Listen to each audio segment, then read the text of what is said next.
ఏనాయనా ఈవేళ ఊరంతా ప్రశాంతంగా ఉన్నట్టుంది. పెందలాడే ఇల్లు చేరు. పోమ్మా, నాకు పోట్లాటం తప్ప వేరే పనేమీ లేదనుకుంటున్నావా? సరిగానమ్మా చెప్పరా? అమ్మా, రోజు ఇల్లు ఊడవడం, అంట్లు తోమడం, నీళ్లు తోడటం, అన్నం వండటం నీకు విసుగనిపించటంలా?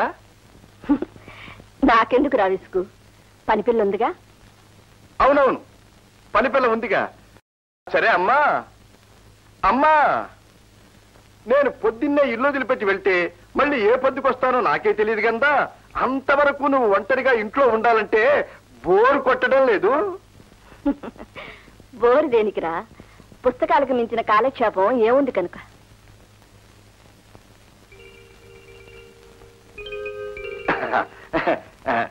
అమ్మా, నేను పెళ్ళి ఒక అమ్మాయిని. ఏమిట్రా కంగారు? కొంప తీసి ఏ అమ్మాయినన్నా ప్రేమించేవేమిటి?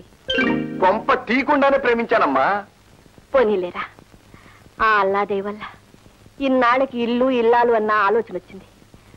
ఒరే బాబు, ఆ పిల్ల మహారాణిలా ఉంటుంది కదూ?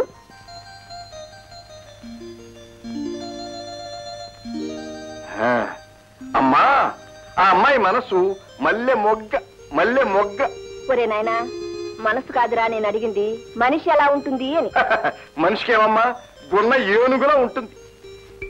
ఎండకు వాన కూచ కూచెదరినంత కారు నలుపు, నేరేడు పండులా మిలమిలా మెరుస్తూ ఉంటుంది. ఏమిట్రా అది? ఏం లేదమ్మా, ఏదో పువ్వు తగిలింది. పువ్వా? ఆ పువ్వు విసిరింది ఎవరో, బయటికి వెళ్ళి చూద్దాం పద.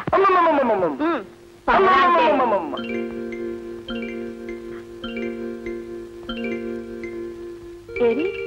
ఎవరు లేరే? లేకే, ఇదిగో రేఖని. కుందన బొమ్మలా ఉంది. అమ్మా, నువ్వు భీమయ్య గారి అమ్మాయి కదూ? అవునవును, భీమయ్య గారి భీమిని. చూడండి, వాడంతేనమ్మా, వట్టి మోటు మనిషి. రేపు వాడితో ఎలా ఎగుతావో ఏమిటో. పద లోపలికి. పదమ్మా పద. నువ్వెక్కడికి రా?